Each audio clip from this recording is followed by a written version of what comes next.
அமர்ந்து கொள்ளலாம். மீண்டுமா எங்கள் யாவரையும் அன்போடு கூட வாழ்த்தி வரவேற்கிறேன். கர்த்தர் நல்லவர், சேனைகளின் கர்த்தர். காலங்கள் மாறினாலும் சூழ்நிலைகள் மாறினாலும் நம்முடைய ஆண்டவர் நேற்றும் இன்றும் என்றும் மாறாதவராய் இருக்கிறார். இது இந்த மாதத்தின் முதலாவது வாரம் என்பதனால் ஒரு வாக்குத்தத்தத்தை உங்களுக்காக தேடிக்கொண்டிருக்கும் பொழுது கர்த்தர் கொடுத்த ஒரு வார்த்தையை உங்களுக்கு நான் காண்பித்து கொடுக்கும்படி ஆண்டவருக்குள் அதிகமாய் பிரயாசப்படுகிறேன். வாசிப்போம். 2 சாமுவேல் 7ஆம் அதிகாரம் 29வது வசனத்தை நம்ம வாசிப்போம்.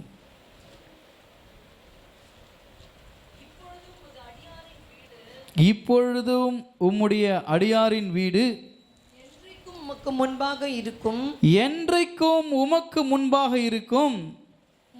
இருக்கும்படி அதை ஆசீர்வதித்தருளும். கர்த்தரான ஆண்டவராகிய தேவரீர் அதை சொன்னீர். உம்முடைய ஆசீர்வாதத்தினாலே உமது அடியானின் வீடு என்றைக்கும் ஆசீர்வதிக்கப்பட்டிருப்பதாக என்றான். என்றைக்கும் ஆசீர்வதிக்கப்பட்டிருப்பதாக என்றான். அல்லேலூயா. இந்த மாதத்தில் கர்த்தர் உங்களுக்கு ஒரு வாக்குத்தத்தம் கொடுத்தார். 1ஆம் தேதியிலே உன் கைகளின் பிரயாசத்தை நீ சாப்பிடுவாய், உனக்கு பாக்கியமும் நன்மையும் உண்டாயிருக்கும். அந்த வார்த்தையின் அடிப்படையில் இந்த மாதம் முழுவதும் நடத்துவார். இந்த முதலாவது வாரத்தில் கர்த்தர் சொல்லுகிறார், உம்முடைய ஆசீர்வாதத்தினாலே உமது அடியானினுடைய வீடு என்றைக்கும் ஆசீர்வதிக்கப்பட்டிருப்பதாக. இதுதான் கர்த்தர் உங்களோடு பேசுகிற வாக்குத்தத்தம். வீடு கட்ட வேண்டும் என்பது பலருடைய கனவுகள். அது வீடு இல்லாதவர்களுக்கு தான் அதனுடைய அருமை தெரியும். வீடு கட்டணுன்றது பல பேருடைய லட்சியம், பல பேருடைய கனவுகள். கர்த்தர் இன்றைக்கு உங்களுக்கு சொல்லுகிறார், நான் உங்களுக்கு நிலையான இல்லத்தை, வீட்டை தருவேன். யாரெல்லாம் வாடகை வீட்டில் இருக்கிறீங்களோ கர்த்தர் உங்களுக்கு சொந்த வீட்டை கொடுப்பார். நீங்கள் எங்கிருந்து வந்திருந்தாலும், ஒருவேளை ஒரு தாழ்மையான சின்ன இல்லத்தில் நீங்கள் வாழ்ந்து கொண்டிருக்கலாம். நீங்கள் ஆண்டவராக இயேசு கிறிஸ்துவை விசுவாசிக்கும் பொழுது, நம்பும் பொழுது கர்த்தர் உங்களுக்கு சொல்லுகிறார், நான் உங்களுக்கு நிலையான இல்லத்தை, நிலையான வீட்டை கொடுப்பேன். அல்லேலூயா. எத்தனை காலத்துக்கு ஆண்டவரே இப்படியே வாடகை வீட்டில் நான் சுற்றிட்டு இருக்க முடியும், எனக்கு ஒரு நிலையான இல்லத்தை கொடுங்க நீங்கள் வேண்டிக் கொண்டிருப்பீங்கன்னா கர்த்தர் சொல்லுகிறார், உங்களுக்கு நிலையான வீட்டை நான் கொடுப்பேன். யாருக்கெல்லாம் வீடு கட்டணும்னு ஆசை இருக்குது? யாருக்கெல்லாம் இடம் வாங்கணும்னு ஆசை இருக்குது? சொல்லுங்கள், ஆண்டவர் அதை நிறைவாக்குவார். பாருங்கள், இந்த குழந்தைங்களுக்கெல்லாம் அந்த ஆசை இருக்குது இல்லை? சின்ன வயதில் எங்கே சீனிவாசன்பேட்டை பக்கத்தில் ஒரு டீச்சர்ஸ் காலனின்னு ஒரு இடம் இருக்கும். அங்கே நாங்கள் போகும்பொழுது ரொம்ப அழகான இல்லங்களை நாங்கள் பார்ப்போம். விறகு பொறுக்கிறதுக்கு நான் போயிருக்கேன். யாராவது விறகு பொறுக்க போயிருக்கிறீங்களா? அந்த அனுபவம் உண்டா? இருக்கா? பரவாயில்ல, இருக்கீங்க ஒரு சிலராவது. ஏன்னா இப்போல்லாம் கேஸ் அடுப்பு இருக்குது. இப்போ சிலிண்டர் தட்டுப்பாடுனால ஒருவேளை விறகு பொறுக்கிறதுக்கு திரும்ப நீங்கள் போயிருக்கலாம். ஆனால் அந்த நாட்கள்லே விறகு பொறுக்க, சாணி பொறுக்க போயிட்டு இருந்தேன். ஃப்ரெண்ட்ஸ் கூட, ஒரு அண்ணன் கூட, சின்ன அண்ணன் கூட இருக்கும். எடுத்துக்கிட்டு போகும்பொழுது அந்த அழகான இல்லங்களை பார்ப்போம். 2 அடுக்கு 3 அடுக்கில் ரொம்ப எல்லாம் டீச்சர்ஸ் காலையும் எல்லாமே டீச்சர்ஸ் இருப்பாங்க. பெரிய பெரிய அரசு அதிகாரிகள்லாம் அந்த வீட்டில் இருப்பாங்க. பார்க்கும் பொழுது என் ஃப்ரெண்ட்ஸு நானும் சொல்லுவோம், இந்த வீடு என் வீடு, யார் வீடுனே தெரியாது. அவன் சொல்லுவான், இது என் வீடுன்னுவான். இல்லை இது என் வீடு. அப்படி போயிட்டு இல்லைன்னா என்ன பண்ணுறது, அவங்கள தனியாக விட்டு போயிட்டு பார்த்துட்டு எந்த வீடு நல்லா இருக்குதுன்னு பார்த்துட்டு வந்துட்டு எங்கன்னா கூட்டின்னு போயிட்டு, இது பார் நீ இந்த வீடெல்லாம் நீயே எடுத்துக்கோ, எனக்கு வேணாம், நம்ம சொந்த வீடு மாதிரி, இந்த வீட்டில் எனக்கு வேணாம், இது நீயே எடுத்துக்கோ, நான் காட்டுறேன் வா அப்படின்ட்டு கூட்டின்னு போயிட்டு ஒரு கப்பல் மாதிரி ஒரு வீடு இருந்துச்சு. அந்த பார்த்த இந்த என் வீடு இது அப்படின்னு சொன்னேன். அவன் என்னை பார்த்து சிரிச்சான், என்னடா கப்பல் வீடு மாதிரி இது இது உன் வீடுன்னு சொல்கிறியடான்னு. ஆமாம், நீங்களாம் அந்த வீடு உன் வீடுன்னு சொன்னேன்ல, இது என் வீடு அப்படின்னு சொன்னேன். சின்ன வயசில் தெரியல. அதுக்கப்புறம் வாலிபர்கள் ஆன பிறகு இறையல் கல்லூரியில் சேர்ந்தோம். அன்றைக்கி கூட நான் போகும்போது பசங்களுக்கு அந்த வீட்டெலாம் காட்டினேன். நல்லா அழகழகான வீடு, இது மாதிரி ஹுட்டெலாம் போட்டு அடித்து வச்சுருந்தாங்க. அப்போது பைபிள் காலேஜுக்கு நாங்கள் படிச்சுட்டு இருக்கும்போது அப்போ என் ஃப்ரெண்ட்ஸுக்கெலாம் சொல்லுவேன், அண்ணா ஃப்யூச்சரில் ஆண்டவர் நம்மளுக்கு இது மாதிரி வீடு கொடுக்கணுண்ணே அப்படின்னு சொன்னால், ஆமாம் பெண்ணா இது என் வீடு, இது உன் வீடுன்னு வர ஒரு அண்ணன். ஏன்னா அந்த வீட்டில் ஊஞ்சல் வச்சுக்குதுல்ல, அதனால் எனக்கு பிடிச்சிக்குது. ஊஞ்சல் வச்சதுனால அது அவர் வீடு, இது ஊஞ்சல் இல்லாமல் உட்டாக இருக்கிறதுனால என் வீடு அப்படின்னு சொல்லி ஒரு ஆசை தானே எல்லாருக்கும். குடிசை வீடுங்க. மழை வந்தால் வீட்டு உள்ளே இருக்க முடியாது, வெயில் வந்தாலும் வீட்டு உள்ளே வரும், மழை வந்தாலும் வீட்டு உள்ளே வரும். என்னிடத்தில் வரும் நான் புறம்பே தள்ளுவதில்லைன்ற மாதிரி எங்கள் வீட்டில் எல்லாமே வரும். கதவு கூட இல்லாத ஒரு வீடு. மூங்கில் பின்னுவாங்க தெரியுமா? அந்த மூங்கில் பின்னன மூங்கிலில் பேப்பரும் உளுந்து மாவும் போட்டு அரைச்சி அது கொஞ்சம் கலர் போட்டு அந்த மூங்கில் மரத்திலான ஒரு தட்டி மாதிரி இருக்கும், அதை வாங்கி அதில் பூசி சாணியெல்லாம் போட்டு மொழுவி அதை காய வச்சு, அதுதான் எங்கள் வீட்டு கேட்டே. எங்கள் வீட்டுக்குடைய கதவே அதுதான். பூட்டுலாம் கிடையாது, பூட்டவே முடியாது அந்த வீட்டை. சைக்கிள் ஒரு லாக் ஒன்று போடுவாங்க, அப்படி இருக்கும் ஒயர் மாதிரி, அதை போட்டு பூட்டிட்டு எடுத்துகிட்டு போவாங்க சர்ச்சுக்கு போகும்போது. ஒரு வாசப்படி கிடையாது, ஒரு கதவு கிடையாது எங்கள் வீட்டுக்கு. ஒரு பக்கம் நாய் குழி தோண்டு பார்த்துட்ருக்கோம், ஒரு பக்கம் ஆடு கட்டி போட்டிருக்கோம். இப்படிப்பட்ட ஒரு இல்லம். ஆனால் ஒரு தரிசனம் பாருங்கள், ஆண்டவர் என்னைக்காவது ஒரு நாளைக்கு இல்லத்தை கொடுப்பார். கொடுக்காம போயிட போகிறாரு. எங்கள் வீட்டில் 4 பசங்க இல்லை, இப்போது 4 ரூம் 5 ரூம் இருக்குது. எல்லா பெட்ரூம்லேயும் அட்டாச் பாத்ரூம் இருக்குது. நீங்கள் கனவு காணுங்கள், விசுவாசிங்க, தரிசிங்க, கர்த்தர் கொடுப்பார், கொடுக்காம போக மாட்டார். எல்லோரும் யோசித்தாங்க இவங்க எப்பவுமே இதே வீட்டில் தான் இருக்க போகிறாங்கன்ட்டு. எங்ககிட்ட பணம் இல்லை, வசதி இல்லை, ஆனால் ஒன்று இருந்தது, விசுவாசம் இருந்தது. இந்த மாதிரி பிரசங்கிக்கும் பொழுது நீங்கள் சொல்கிற மாதிரி ஆமேன் ஆமேன் ஆமேன்னு சொல்லி அப்போவே பெற்றுக்கொண்டது தான் இன்றைக்கி அப்படிப்பட்ட வீட்டை கர்த்தர் கொடுத்தார். ஸ்தோத்திரம், அல்லேலூயா. ஆனால் எனக்கு திருமணம் ஆன பிறகு என் மனைவிக்கு எனக்கு ஒரு ஆசை, நம்ம எங்கேயாவது ஒரு இடத்த வாங்கி நம்ம வீடு கட்டிக்கணும். அந்த வீடெல்லாம் நம்மளுக்கு அம்மா அப்பா கட்டின வீடு, நம்மளுக்குன்னு நம்ம சம்பாதிச்சு நம்ம உழைச்சி ஒரு வீடு கட்டணும். அது ஒரு தரிசனம் இல்லை? இப்போ உங்கள் உட்காந்துருக்கிறவங்க எல்லாருக்குள்ளே ஒரு வீடுன்னு உங்களுக்கு ஞாபகம் வரும், நம்ம கூட இந்த மாதிரி வீடு கட்டணும்னு நினச்சிங்களா? கர்த்தர் கொடுப்பார். அல்லேலூயா. உங்களை வெட்கப்படுத்த விடமாட்டார். உலகத்தான் கடவுளை அறியாதவனே நம்பி ஏதோ ஒரு வீடு அவனால் கட்ட முடியுதுன்னும் போது, ஜீவனுள்ள தேவனை ஆராதிக்கிற உங்களுக்கு கர்த்தர் வீடு வாசல் இல்லாமல் விட்டுற மாட்டார். உங்கள் காலத்துக்குள்ளே நீங்கள் இந்த மண்ணுக்கு போகிறதுக்கு முன்னாடியே ஒரு சூப்பர் வீட்டில் ஏசி போட்டு தூங்கி தான் போவோம் அந்த ஆத்துமா. தோத்துறோம். அல்லேலூயா, ஆமென். கர்த்தர் உங்களை அப்படி ஆசீர்வதிப்பார்.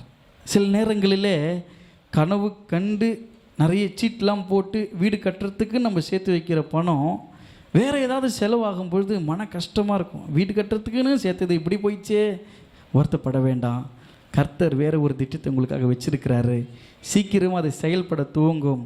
உங்களுக்கு நிலையான வீட்டை கொடுப்பார். அந்த வீடு எப்படி இருக்கும் என்றால், உம்முடைய ஆசீர்வாதத்தினாலே உம்முடைய அடியானின் வீடு என்றைக்கும் ஆசீர்வதிக்கப்பட்டிருப்பதாக.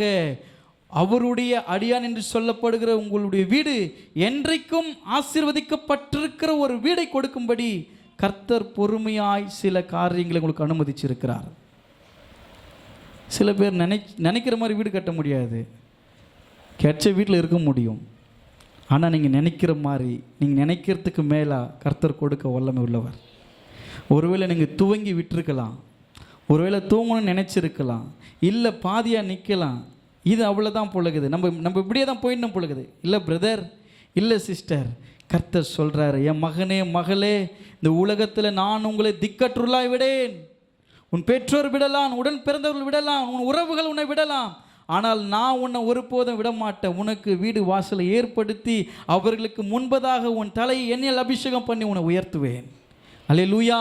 என் அன்பு சகோதரனே, என் அன்பு சகோதரியே, உன் வாழ்க்கையில் கர்த்தர் உனக்கு தீர்மானித்திருக்கிற ஒரு இல்லத்தை அவர் கொடுப்பார். இம்மையில் அல்ல, மறுமையில். இங்கு இருக்கும் பொழுதே கர்த்தர் அதை உங்களுக்கு கொடுப்பார். கர்த்தர் நம்முடைய வீடை கட்டுகிறார். முதலாவது காரியம், கர்த்தர் என்ன பண்ணுறாரு? வீடு கட்டுறார். கர்த்தர் என்ன பண்ணுறாரு தம்பி? கர்த்தர் வீடு கட்டுறார். நான் என்ன சொன்னேன்? கர்த்தர் வீடை கட்டுகிறாருன்னு சொன்னால் அவன் சாதாரண ஒரு கர்த்தர் வீடு கட்டுறாரு. கர்த்தர் வீடு கட்டுறார். உங்களுக்கு கர்த்தர் வீடு கட்ட போகிறார். எப்படி வீடு கட்ட போகிறாரு? சிமெண்ட்டு, கொளுரு, மட்டைக்கோல், மீட்ரு இதெல்லாம் எடுத்துன்னு வந்து வச்சு அவரே தலையில் ஒரு தலைப்பா கட்டி நேரு நின்று கட்ட போகிறாரா? குடும்பத்தை கர்த்தர் கட்டுகிறார் என்றால், ஒரு இல்லம் கட்டப்படணும்னா முதல்ல குடும்பம் கட்டப்படணும். ஆமென். கணவன் மனைவி சரிபட, பிள்ளைகள் சரிபட ஒன்றாக அமர்ந்து நீங்கள் நம்புங்க, நம்ப கட்டிப்போங்க. எங்கள் அப்பா அம்மா 4 பேரும் கையை பிடிச்சிக்கிட்டு அந்த மழை தண்ணி வீட்டுக்குள்ளே வரும்பொழுது, இடிக்கும் பொழுது எல்லா தண்ணியும் வீட்டில் வரும். எங்கள் அப்பா ஒரு பக்கம் அந்த சாக்கு கோணியை நினச்சி அந்த தண்ணியெல்லாம் புழிஞ்சு வெளியே ஊற்றிக்கிட்டே இருப்பார். அந்த தண்ணி வந்துக்கிட்டே இருக்கும். எல்லா இடத்துலையும் கவர் கட்டி வச்சுருப்பாங்க. மழை காலம் வந்தாவே ஒரு பெரிய தார்பாய் வாங்கி அந்த இடத்துலலாம் மூடி வைப்பாங்க. ஒரு வெயிலுக்கு அது மக்கி போயிடும். திரும்ப இன்னொரு மழை வரும்போது எல்லாம் வீட்டுக்குள்ளே தண்ணி வரும். எல்லாம் ஒரு காற்றடிச்சுன்னா எல்லா குப்பைகளும் வீட்டு உள்ளே வந்துடும். ஒரு பெரிய ஒரு மன கஷ்டம். ஆண்டவரே, நாங்கள் நல்லா விசுவாசிக்கிறோம், நல்ல சபைக்கு போகிறோம், எல்லாத்துலேயும் நாங்கள் முன்மாதிரியாக இருக்க விரும்புகிறோம், ஆனால் ஏன் எங்களுக்கு ஒரு நல்ல வீடு கொடுக்க முடியலப்பா? ஒரு காலம் வரைக்கும் தான் ஆண்டவர் அதை அனுமதிச்சார். புது வீடும் கட்டினோம். இவ்வளோ கஷ்டப்பட்டு நெருக்கடிப்பட்டு ஒரு புது வீடு கட்டினோம். புது வீடு கட்டி நாளைக்கு டெடிகேஷன் பண்ணும்போது இன்றைக்கி வந்து ஹைவே இடம்னு சொல்லி வச்சுட்டு போயிட்டாங்க. யோசிச்சு பாருங்கள், எவ்வளோ காலமாக காத்திருந்த இந்த வீடு கட்டணும். ஹைவே இடமே இல்லை. அது அங்கே ஹைவேல இருக்கிறவங்களை இடிக்க வந்தாங்க. அந்த புண்ணியவதிங்கள்லாம் என்ன பண்ணுச்சுங்க, ஜேசிபி முன்னாடி போய் பத்துக்குன்னு எல்லா வீடையும் இடிங்க, அப்போ தான் எங்கள் வீடை இடிக்க விடும் அப்படின்னு சொல்லி சம்மந்தமே இல்லாத வீடெல்லாம் இடிக்க வச்சாங்க.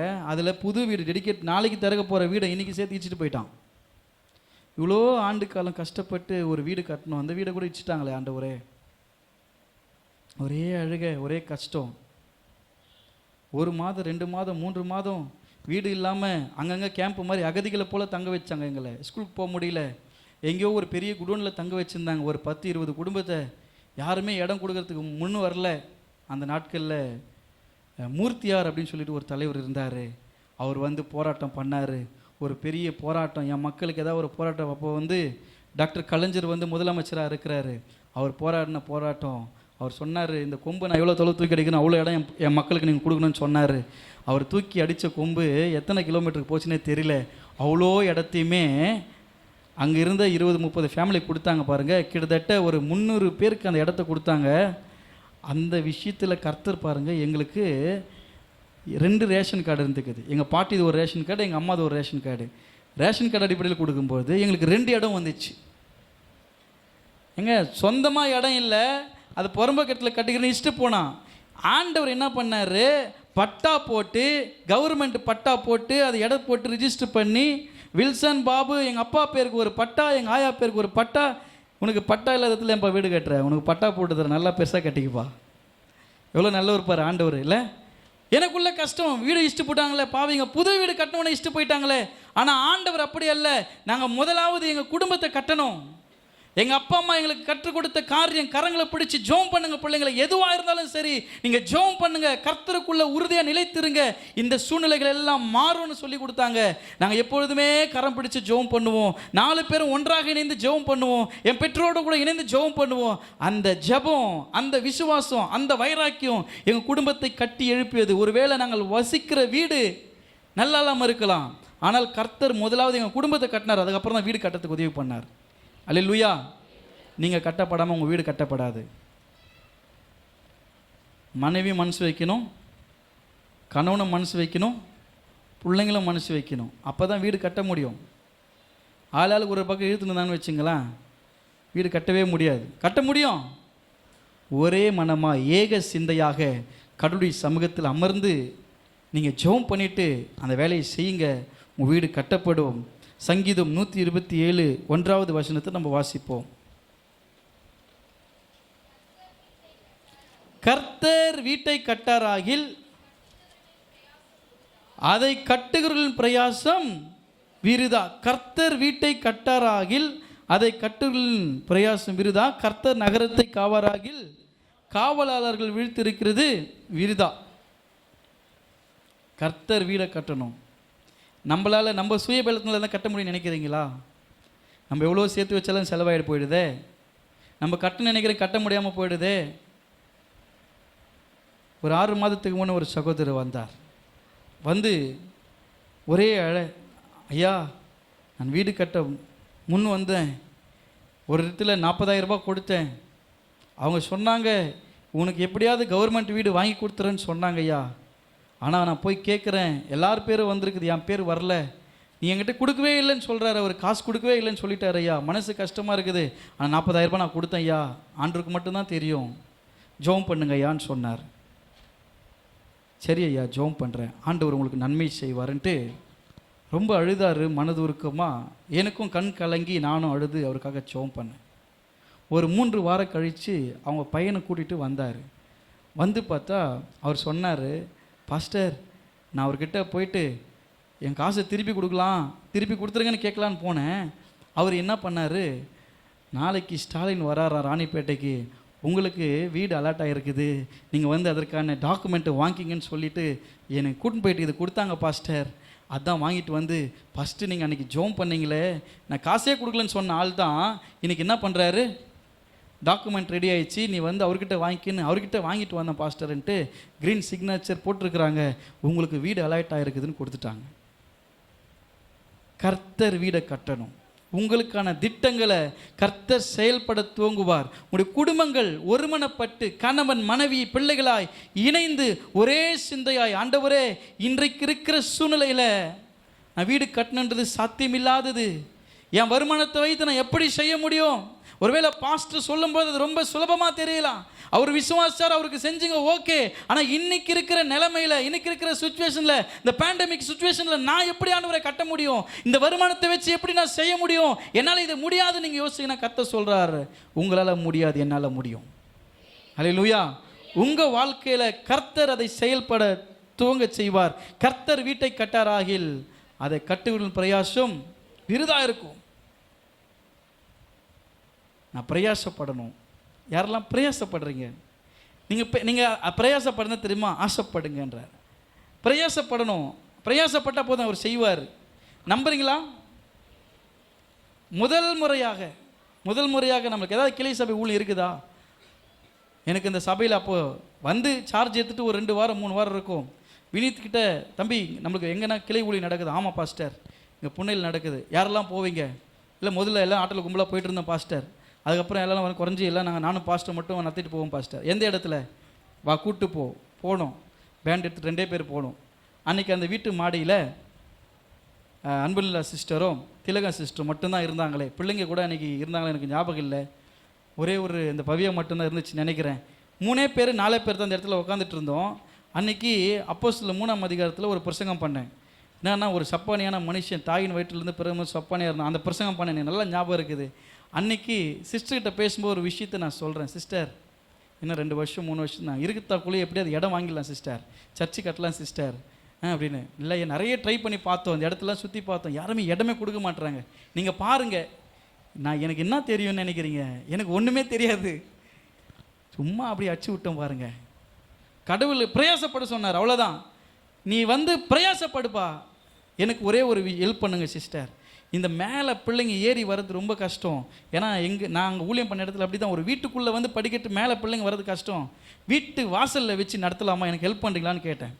தாராளமாக பண்ணலாம்யா, அடுத்த வாரத்துலேருந்து வெளியில் ஒரு பேனர் போடுங்க, இல்லாத பாய் போடுங்க, வெளியே நின்று வெளியே உட்காந்து பண்ணுவோம் சிஸ்டர். ஓகேயா அப்படின்னாங்க. அப்படி தான் துவங்கணும் புன்னையில். அன்னிலேருந்து வரைக்கும் ஆட்டோவில் போயின்னு தான் இருக்கிறோம், குறையவே இல்லை. நாங்கள் 2 பேரும் மாறவே இல்லை. என்ன தெரியுமா? பிரயாசப்பட்டோம், அவ்வளோதான். நம்ம அன்றைக்கி நம்ம கையில் ஏதாவது இருந்துச்சா? ரெவரண்ட் பெஞ்சமின் ஐயா கொடுக்கும்போது எங்கிட்ட 49 ரூபா 49 ரூபா இருந்தது இந்த சபையில் காசு. 49 ரூபா. ஆண்டவரிடத்தில், ஆண்டவரே இந்த சிஸ்டர்கிட்ட இப்படி சொல்லிட்டு வந்திருக்கிறேன், நீங்கள் இதை செய்வீங்களா? என்னடா செய்வியான்னு கேட்டேன். செய்கிறேன் போ. அற்புதமா 1.5 வருஷம் இல்லைங்க, 2 வருஷம் முடித்தாங்குள்ளேயும் 10 சென்ட் எடுத்து கர்த்தர் கொடுத்தாருல்ல. நான் காசு வச்சுன்னு இல்லை, என்கிட்ட ஒன்றுமே இல்லை, வெறுமையாக இருந்துக்கிட்டு கர்த்தர் ஆண்டவர்கிட்ட கேட்குறேன். அது சொல்லுவாங்களே, அது என்ன சொல்லுவாங்கன்னா, என்ன முழம் போடுவாங்க? வெறும் கையில் முழம் போட்டால் தான்.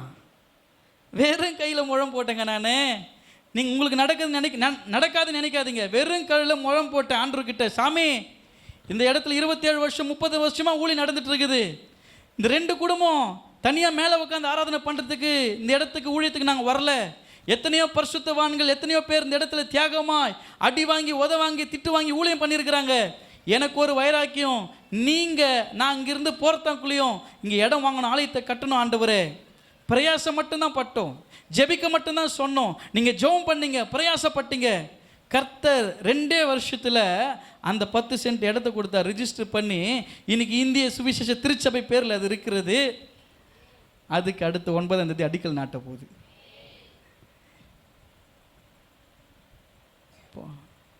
லேக்ஸில் சர்ச்சு கட்ட போகிறீங்க. வெறும் கையில் முழம் போட்டோம்.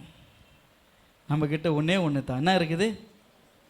விசுவாசம் மற்றும் ஜெபம் மற்றும் பிரயாசம். பிரயாசப்பட்டேன் சார், அவ்வளோதான். பிரயாசப்பட்டேன். ஆண்டவரே, இந்த ஊருக்கு ஒரு கோயில் இருக்கணும், பிரயாசப்படுங்க.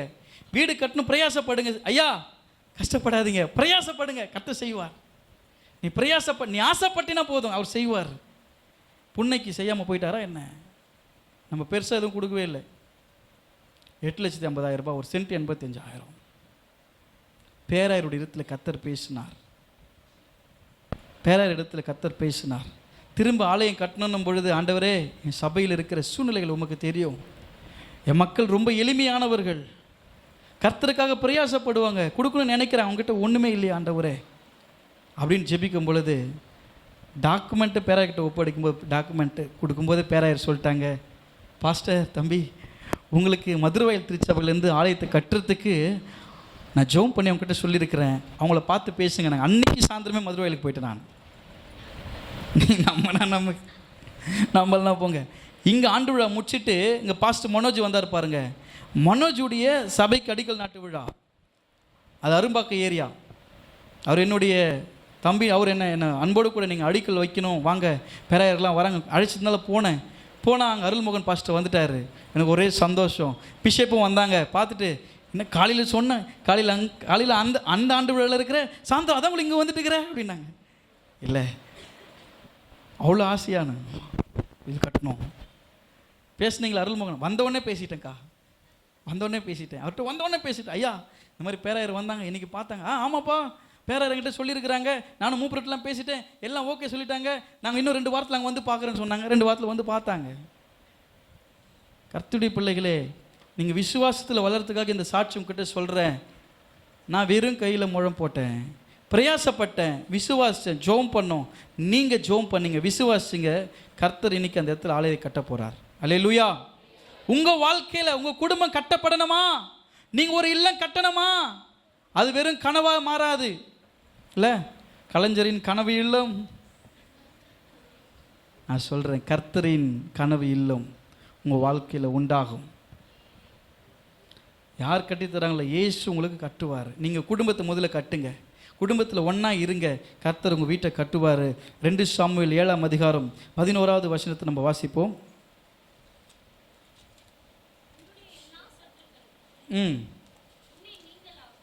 உன்னை நீங்களாக்கி இளைப்பாறவும் பண்ணினேன், இப்போதும்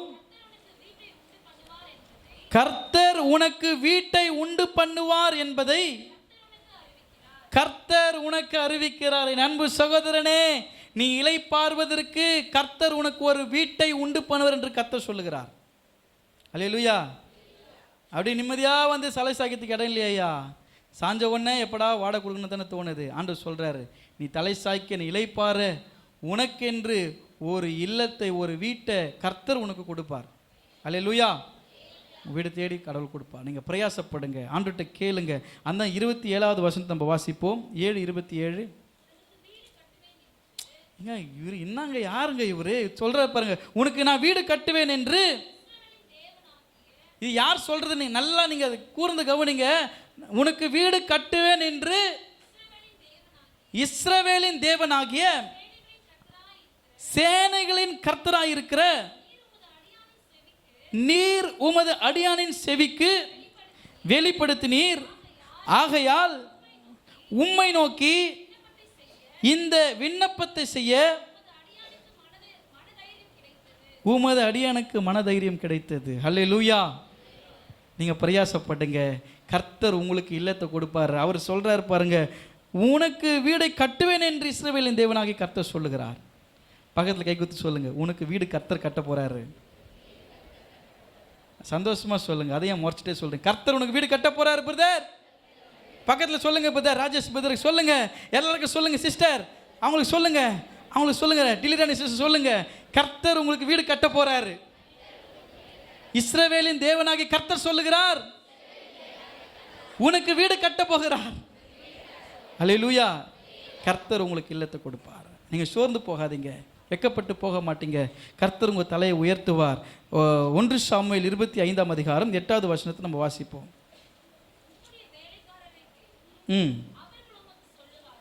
அவர்கள் உமக்கு சொல்லுவார்கள், ஆதலால்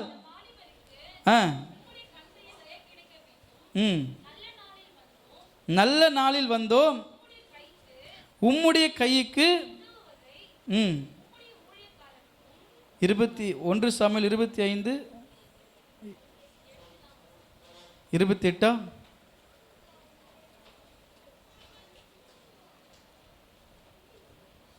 உமது அடியாளின் பாதகத்தை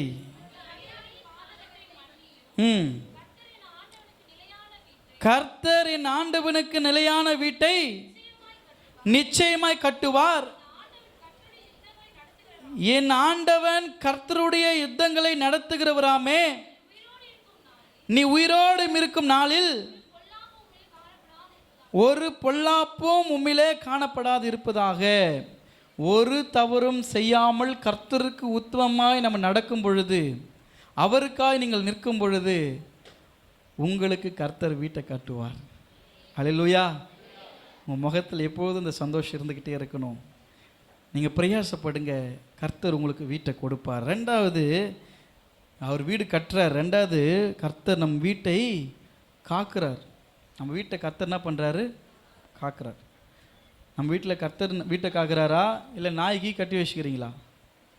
சில பேர் வீட்டில் நாய் கட்டி வச்சுட்டுருப்பாங்க, போனாவே ஒவ்வொன்று கொலிக்கும். அது வீட்டாண்ட ஒரு ஆள் சேர்க்காது, பார்த்துக்கிறீங்களா? நாய்க்கு அந்த வீட்டுக்கு போனால் என்ன சொல்லுவாங்க, நாய்க்கு இதுப்பா அந்த வீட்டில் நாய்கள் ஜாக்கிரதை போட்டுக்குது. இன்னும் என்ன சொல்லுவாங்கன்னா, நாய் இருக்கிறதுனால அந்த வீடு நாய் வீடுன்றாங்க. இல்லை, மனுஷன் பேரை விட்டு ஏங்க எந்த வீடுன்னு கேட்டால், அது அவங்க வீட்டில் நாய் வீடு இருக்குது பாருங்க. என்ன நாய் வீடா? நாய் இருந்தால் நாய் வீடு, அது நான் சொல்லலைங்க. நாய் வீடு இருக்குது அப்படின்னு நாய் வளர்ப்பாங்க சில பேர். அது சங்கிலியில் கட்டி போட்டு வச்சுட்டு பெரிய நாய் வெளியே உட்காந்து அவர் நாக்கு தொங்க போனா அப்படி பார்த்துட்டே இருக்கும். வர போகிற ஆளெல்லாம் பார்த்துட்டு இருக்கோம். அவங்க நினைக்கிறாங்க நாய் வந்து நம்மளை பாதுகாத்துக்கும் அப்படின்ட்டு. ஒன்றும் இல்லை, 2 பிஸ்கட் போட்டு அந்த பக்கம் போயிடுறான் அவன். நாய்க்கிற வீட்டில் தான் கொள்ளடிக்கிறாங்களே, தெரியுமா உங்களுக்கு? நாய்க்கிற வீட்டில் அவங்களுக்கு என்னன்னா, சிசிடிவி கூட வைக்க மாட்டாங்க, கேமராலாம். நம்ம அது பேர் வச்சுருப்பாங்க பாருங்கள், நாய்க்கெல்லாம் மனுஷன் பேர் வச்சுருப்பாங்க. மணியா? நாய் பேர் மணி, ஜாக்கி. நான் ஒவ்வொரு நல்ல பேருங்கெல்லாம் வச்சுக்கிறாங்க நாய்க்கு. டாமி, மணி, எல்லா பேரும் வச்சுக்கிறாங்க. ஆனால் பொண்ணுக்கு ஜூலி, நாய் பேர் டைகர். பையன் பேர் என்னன்னு கேட்டால் பையன் பேர் டைகர்ன்றான். இல்லை, பசங்களுக்கெல்லாம் மிருகம் பேர், மிருகங்களுக்கெல்லாம் பசங்க பேர். அது வேற குழந்தை மாதிரி குளிப்பாட்டி செல்லம் பையனை, டேய் நாயை இருந்து குழந்தைய நாயை செல்லம் எங்கேயும் போகக்கூடாது. அதுங்களுக்கு அம்மா அப்பா மாதிரி ஆயிடுறாங்க அவங்க. Adopt children. நான் தான் அது பெற்றேற்ற மாதிரி. ஒரு நாய் தான் பெற்றெடுக்க முடியும், ஒரு மனுஷன் தான் பெற்றெடுக்க முடியும். ஆனால் நிறைய வீட்டில் என்னென்னா, நாய் அதாவது தாய் பாசத்தை விட உங்களுக்கு என்ன இருக்குது? அதுதான் வெளியே கட்டி போட்டுடுறாங்க. அவங்களுக்கு என்ன நினைப்புன்னு பார்த்தோன்னா, அந்த நாய் தான் நம்மளை பாதுகாக்குது அப்படின்னு நினைக்கிறாங்க. நாய் நம்மளை பாதுகாத்து கொள்ள முடியுமா? முடியாது. ஏதோ ஒரு சூழ்நிலை டயர்டாக தூங்கிடும், உடம்பு சரியில்லாமல் தூங்கிடும், இல்லை யாருன்னா ஊசி போட்டுருவாங்க, ஏதோ மருந்து போட்டுருவாங்க, அதாவது கொள்ளை அடிக்கணும்னு நினச்சின்னு வச்சுங்களேன். அந்த நாயை என்ன பண்ணால் அது கம்முன்னு இருக்குன்றது அவனுக்கு தெரியும். தெரியுமா தெரியாதா? அந்த பிளான் கூட இல்லாதமே வருவான் திருடன். அவன் கரெக்டாக வந்து அந்த நாய் அழகாக ஏதாவது பண்ணிவிட்டு அழகாக போய் எடுத்துன்னு போயினே இருப்பான். ஆனால் ஆண்டவர் ஒரு வீட்டை காக்கிறாருன்னா, ஒரு நிழல் கூட உங்கள் வீட்டை தொட முடியாது. அல்லேலூயா. பிசாசு பெரிய ஒரு தந்திரசாலி பாருங்க. அவன் போய் மோதி பார்க்குறான் யோபு வீட்டு மேலே, எப்படியாவது உள்ள நோஞ்சிடணும். ஒரு வீட்டை வேலி அடிச்சிருக்கிறாரு. அன்னைக்கு விநாயகர் சொன்னார், ஒரு திருடன் வந்தானே ஒருத்தன், கேட்டிங்களா அந்த கதையை? திருடத்துக்கு வந்துட்டு உள்ள உட்காந்து ஜோம் பண்ணுது, முடியுன்னு பார்த்தா அவன் தூக்கி போட்டுக்கிறான். அந்த மாதிரி கதை தான். நம்ம வீட்டுக்கு கர்த்தர் வேலி அடிச்சாருன்னு வச்சுங்க, திருட வந்த கூட மனம் மாறி ஐயா தோத்துறோம் நான் ஊழியத்துக்கு போறேன்னு பைபிள் எடுத்துன்னு போயிடுவான். சிஸ்டர், உங்களுக்கு கர்த்தர் வேலி அடிக்கணும்.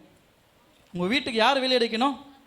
உங்கள் பிள்ளைங்களை வெளியே அனுப்பும்போது ஜெபம் பண்ணி, சாமி என் பிள்ளைய வெளியே அனுப்புகிறேன், என் பிள்ளைக்கு நீங்கள் பாதுகாப்பாக இருங்க. கணவருக்கு ஜெபம் பண்ணி அனுப்புங்க. ஒவ்வொரு நாளும் என் ஒய்ஃப் தனியாக தான் பைக் ஓட்டின்னு போவாங்க. நான் ஜெபம் பண்ணி சிலுவை போட்ட பிறகு தான் கிளம்புவாங்களே. நான் வெளியே அனுப்பும்போது ஜெபம் பண்ணி சிலுவை போட்டு அனுப்புவேன். ஏமா பத்திரமா போ, வண்டிக்கு ஒரு சிலுவை போட்டு அனுப்புவேன். வேலி அடிச்சு அனுப்புகிறோம். நம்ம கரெக்டாக போவோம், குறுக்கு வருது ஒழுங்காக வராது. மனுஷன் வந்தால் பரவாயில்ல, சைனாவரம் ஃபுல்லாக மாடுங்களும் மனுஷங்களும் நாய்ங்களும் பேய்களும் சுற்றி நிற்குதுங்க. சைனாபுரத்தில் போய் பாருங்கள், எல்லாம் அது சாதாரணமாக நடந்து போயின்னு இருக்கும். அவ்வளோ நேரம் நின்று இருக்கு. நம்ம வண்டி போகும்போது அந்த ஆயை பொறுமையாக இப்படி போய் நிற்குது வேணுன்ட்டு. இன்பா ஒரு நாளைக்கு ஏற்றின்னு வந்துருப்பான் காரில் ஆயாவை. ஆனால் என்ன விஷயம், அவன் நல்ல டிரைவிங், அவனுக்கு நல்ல டிரைவிங் ஸ்கில்லு. அது எவ்வளோ பொறுமையாக போகுது. மான் தண்ணி குடிக்கிறதுக்கு போகிற மாதிரி அந்த ஆயா கூணு வந்துட்டுக்குது பொழுது இப்படி பார்க்குது. அவ்வளோ நேரம் நின்றுச்சு. கார் வேகமாக பார்த்து வேணுன்ட்டே தான் மீட்ரு போகிறதுக்கு தான் போட்டு என்ன தெரில. கார் பார்த்து வரணும், அது இப்படியே பார்த்துன்னு இப்படியே பொறுமையாக நந்து வருது. அவன் பொறுமையாக நிறுத்து, போயா நீ போ, நீ பண்ணுற பிளான்லாம் நடக்காது. ஏன்? கர்த்தர் வேலி அடிச்சுக்கிறாரு. நாங்கள் எப்போ இங்கேருந்து கிளம்புனாலும் ஜெபம் பண்ணாமல் கிளம்ப மாட்டோம். அதே போல் வந்த பிறகு திரும்ப ஜெபம் பண்ணுவோம். என்ன தம்பி? வந்த உடனே நன்றி சொல்லுவேன், சாமி நாங்கள் சுகபத்திரமாக வந்து சேர்ந்துட்டோம். என்றைக்குமே நிறைய பேர் தெரியுமா, ஜெபம் பண்ணிட்டு போவாங்க, திரும்பி வந்துட்டுனா ஆண்டவரே திரும்பி வந்துட்டுன்னு சொல்ல மாட்டாங்க. போகும்போது ஜெபம் பண்ணிட்டு போகிறோம், வெளியே எல்லாரையும் சந்திப்போம். வந்த பிறகு எனக்கு சீக்கிரமாக நீங்கள் நல்லபடியாக கொண்டு வந்துட்டீங்க நன்றி ஆண்டவர்னு சொல்லவே மாட்டாங்க. நான் போகும்போதும் ஜெபம் பண்ண, வரும்போது ஜெபம் பண்ணேன். ஏன் தெரியுமா? வேலி போட்டு அனுப்புகிறேன். உலகம் எப்படி கெட்டு கிடக்குது, போக்குவரத்து எப்படியோ இருக்குது, எதிர்க்க வரவங்க யாருமே சரியில்லை. நம்ம பிள்ளைங்களை நீங்கள் அனுப்பும்போது, உங்கள் ஹஸ்பண்ட் அனுப்பும்போது, எங்கள் பாஸ்டர் நான் ஜெபம் பண்ண கூப்பிட்டே வரமாட்டாங்க, நான் எங்கள் ஜெபம் பண்ணி சிலுவை போகிறது, அவரும் எனக்கு சிலுவை போட மாட்டார், நானும் அவருக்கு சிலுவை போட மாட்டேன். சரி, அவருக்கு போட முடியலாம் பரவாயில்ல, வண்டிக்காவது சிலுவை போட்டு விடு சாமி, எங்கெங்கே போகிறாங்க வராங்க பத்திரமா பாதுகாத்து கொள்ளுங்க. கர்த்தர் வேலி அடிப்பார். ஆண்டவர் பாதுகாத்தாருன்னா உங்களுக்குள்ளே யாரும் உள்ளவே வர முடியாது. யோபுக்கு வேலி அடித்து வச்சுருந்தாரு பாருங்க, உள்ள பிசாசால போக முடியல. ஆண்டவர்கிட்ட வந்து சொல்கிறான், ஆண்டவரே நீ வேலி அடிச்சிருக்கிற, அதனால் யோபு ஒன்றும் பண்ண முடியல, நீ கண்டி அதை எடுத்துப்பாரு. ஆண்டவர் தைரியமாக சொன்னார், நான் எடுத்த பிறகு என்ன பண்ணுவேன்? அவன் நீ எடுத்துப்பாரு, அவனை மறுதலிக்கு வைக்கிறேன். சில சமயங்களில் உங்களை நம்பி கத்த சவால் விடுவார். அந்த கஷ்டத்தை அனுபவிச்சு ஆண்டவருக்கு நன்றி சொல்லுங்க. ஆனால் நீங்கள் உதட்டளவில் ஆண்டவரை நீங்கள் தூஷிக்க ஆரம்பிச்சிங்கன்னா நீங்கள் யோபு போல சாட்சி பெறவே முடியாது. கர்த்தர் உங்களை வேலையடைத்து பாதுகாக்கிறார். சங்கீதம் 127:2 நம்ம வாசிப்போம். கர்த்தர் நகரத்தை காவாராகில் காவலாளி காத்திருக்கிறது விருதா. கர்த்தர் நகரத்தை காக்காவிட்டால் நெமிலி யார் காக்கிறது? சோத்திரம், அல்லேலூயா. காவல்துறை பாதுகாக்கிறார்கள். ஆனால் கஞ்சஸ்ட் வீட்டுள்ள வந்து உக்காந்துக்கிறான் ஒருத்தன். இல்லை, கர்த்தர் காக்காவிட்டால் வேற யாரும் நம்மளால பண்ண முடியாது. அவங்களுக்கு ஒரு குறிப்பிட்ட டைமிங் தான். எல்லா நேரங்களிலும் விழிப்போடு கூட இருக்கிறாங்களான்னு கேட்டால் நம்மளுக்கு அது தெரியாது. 2-3 வீட்டில் பூந்துட்டான் ஒரு நாள் ஒருத்தன். நான் பார்த்துக்கிறேங்க, நான் கேள்விப்பட்டேன், அங்கே வந்துட்டான் பாருது, அந்த வீட்டுக்குள்ளே வந்துட்டான் ஒருத்தன், இந்த வீட்டுக்குள்ளே ஒருத்தன் வந்துட்டான், எல்லாம் ஃபுல் கஞ்சா.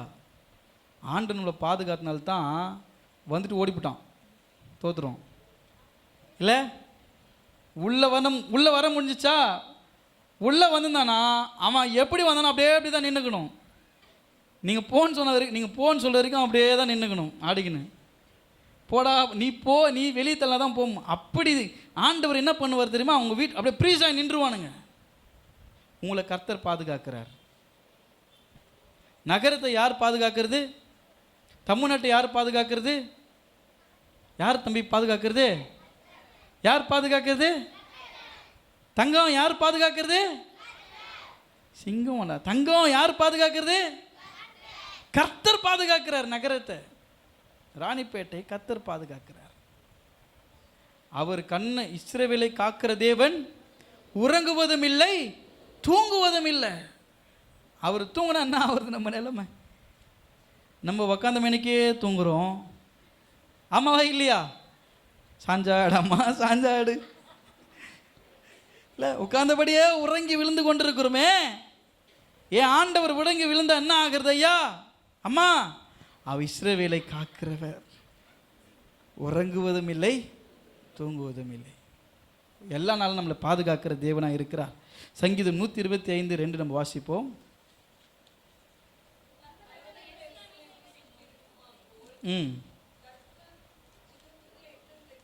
இது முதல் என்றென்றைக்கும் தன்னுடைய ஜனத்தை சுற்றிலும் இருக்கிறார். கர்த்தருடைய பிள்ளைகள் எங்கெல்லாம் கூடுகிறார்களோ, எங்கெல்லாம் அமருகிறார்களோ, அவர்களை சுற்றி கர்த்தர் பாளையம் இறங்குகிறார். நீங்கள் போகும்பொழுது தனியால் அல்ல, ஆண்டவர் சொல்லுகிறார், என் பிள்ளைங்க போகும்பொழுது அவங்க பாதம் காலில் இடராதபடிக்கு தம்முடைய தூதர்களுக்கு கர்த்தர் கட்டளையிடுகிறார். நீங்கள் வெளியே புறப்படும் பொழுதே உங்க கூட சேர்ந்து 2 பாடிகார்ட்ஸ் வராங்க. உங்களுக்கு தெரியுதா இல்லையான்னு தெரில, நிறைய நேரத்தில் தடுமாறுவோம், ஆனால் கீழே விழ மாட்டோம். சும்மா அப்படி ரெண்டு தடவை நந்து அப்படி நிற்போம் பாருங்க. நம்ம உழுவன் நினச்சிருப்பாங்க, உழுந்திருக்க மாட்டோம். ஏன் தெரியுமா? நமக்கு 2 பேர் பாதுகாப்பு அமைச்சுக்கிறாருல்ல, வந்து பிடிக்கிறாங்க. விழுந்திருந்தால் பழுகுலாம் தெரிச்சு போயிருக்கும் இல்லை? ஆண்டவர் நம்மளை பாதுகாத்தார் இல்லை? தம்முடைய ஜனங்களை பாதுகாக்கிறார், தம் ஜனங்களை சுற்றி வேலையடைக்கிறார். நீங்கள் சோர்ந்து போகாதீங்க. உங்கள் கர்த்தர் உங்கள் வீட்டை மட்டும் கட்ட மாட்டார், நம்முடைய வீட்டை கர்த்தர் காக்கிறவராக இருக்கிறார். சகரியா 2ஆம் அதிகாரம் 5வது வசனத்தை நம்ம வாசிப்போம்.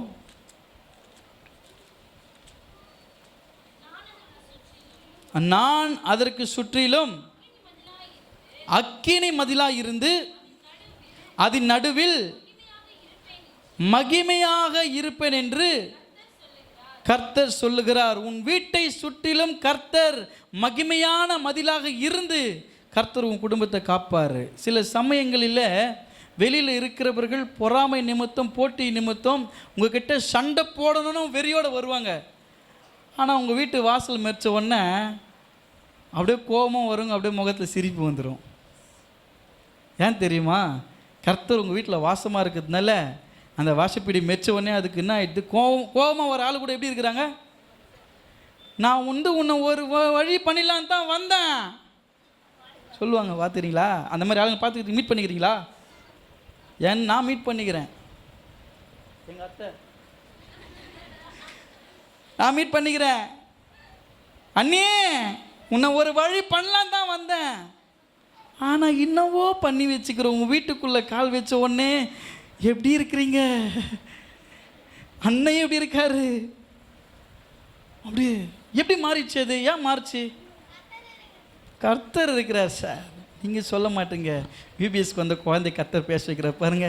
கர்த்தர் இருக்கிறார் வீட்டில் கர்த்தர் இருந்தாருன்னா உங்கள்கிட்ட சண்டை போடணும், உங்கள்கிட்ட பிரச்சனை பண்ணணும், நிறைய நம்மளுக்கு அதுதான் பயமாக இருக்கும். ஐயோ இது வந்து கத்துமே.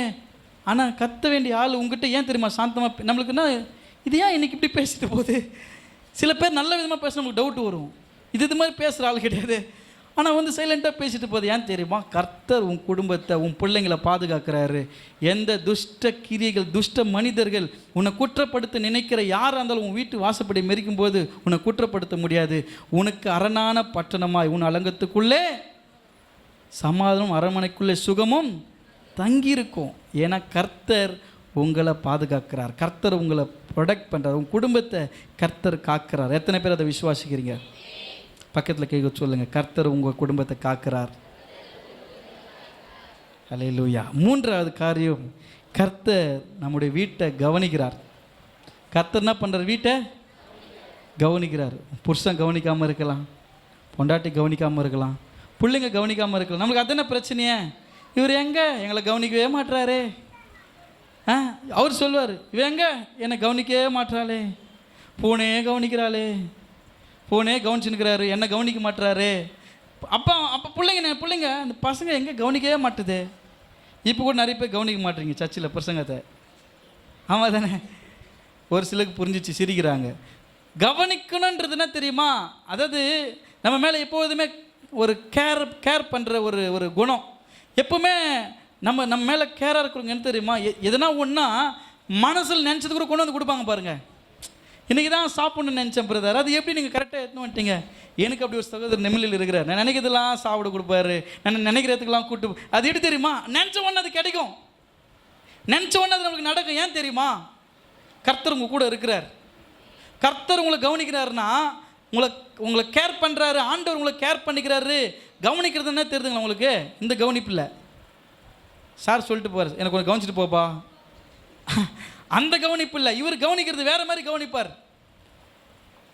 2 விதமான கவனிப்பு இருக்குது. ஒன்று இந்த கவனிப்பு, வா வா உன்னை கவனிச்சுக்கிறேன், பார்த்துக்கிறீங்களா? அந்த மாதிரி சொல்லிக்கிறாங்களா? வா வா உன்னை கவனிச்சுக்கிறேன்னு வாங்க பாருங்கள். வா வா உன்னை கவனிச்சுக்கிறேன்னு சொல்கிறது கிடையாது. அவர் உங்களை நீங்கள் வேண்டுவதற்கு, அந்த வசனம் என்ன சொல்லுதுன்னா, நினைப்பதற்கும் வேண்டிக் கொள்வதற்கும் அதிகமாக ஆண்டவர் செய்வார். உன் நாவிலிருந்து சொல் பெறவாததுக்கு முன்னே உங்களுக்கு என்ன தேவைன்னு அவர் அறிஞ்சிருக்கிறாருங்க. ஹல்லேலூயா. யார் என்ன அந்த அளவுக்கு புரிஞ்சுன்னுக்கிறாங்க அந்த உலகத்தில்? என் வாயிலிருந்து வார்த்தை வரத்துக்கு முன்னே என்ன புரிஞ்சுக்கணுங்க யார்? இயேசு. ஹல்லேலூயா. அவர் என்னை நல்லா புரிஞ்சுன்னு இருக்கிறாரு. எனக்கு என்ன தேவைன்னு தெரியும், எந்த நேரத்தில். அதுதான் என்னை கேர் பண்ணுறதுன்னு தெரியுமா? நான் ஒரு ஊழியத்தை பண்ணுறேன்னா அவர் என்ன பண்ணுறாரு, என்ன ஃபுல் கேர், நான் டேக் கேர் பண்ணிக்கிறேன். அது சொல்லுவாங்க, நான் டேக் கேர் பண்ணிக்கிறேன் அவரை. எனக்கு ஃபுல் ஸ்பான்சரு அவர் தான். அல்லேலூயா. என்னை கேர் பண்ணிக்கிறவர் அவர் தான். என்னை கேர் பண்ணிக்குவாருங்க, வேறு யாரும். அதான் சொல்லுவேன், I am care of Jesus.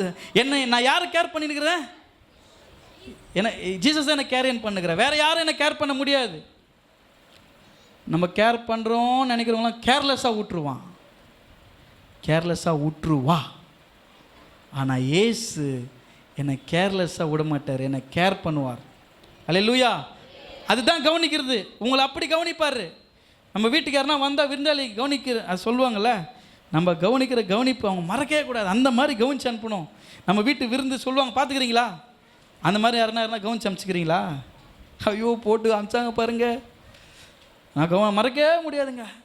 Weekend ministry போகும்போது ஒரு ஆயா எனக்கு செஞ்சது இன்ன வரைக்கும் அந்த விருந்து என்னால் மறக்கவே முடியலைங்க. மெட்ராஸ்லேருந்து வராங்க பாஸ்ட்டுங்க, ரொம்ப நாளாக கூப்பிட்டாங்க, வாங்க பாஸ்டர் வீட்டில் சாப்பிடுங்க, வாங்க பாஸ்டர் வீட்டில் சாப்பிடுங்க. இல்லைம்மா இருக்கட்டும், பாஸ்டர் வீட்டில் சாப்பிட்றோம், பாஸ்டர் வீட்டில் ஒரு நாள் நின்றுச்சு ஒரே பிடியா. நான் என்ன யாரும் இல்லை, அனாதை, ஹஸ்பண்ட் இல்லை, பிள்ளைங்க இல்லை, அதனால தானே வரமாட்டேன், என் வீட்டு வாசல் மிதிக்க மாட்டேறேன் அப்படின்ச்சு. என்னம்மா அப்படிலாம் பெரிய பெரிய வார்த்தைலாம் பேசுகிறீங்க? அப்போ என் வீட்டுக்கு சாப்பிடவா நீ? சரி பாட்டி, கண்டிப்பாக இன்றைக்கி வந்துடுறோம். வந்தோம், போனோம், ஆயா வீட்டுக்கு போனோம்.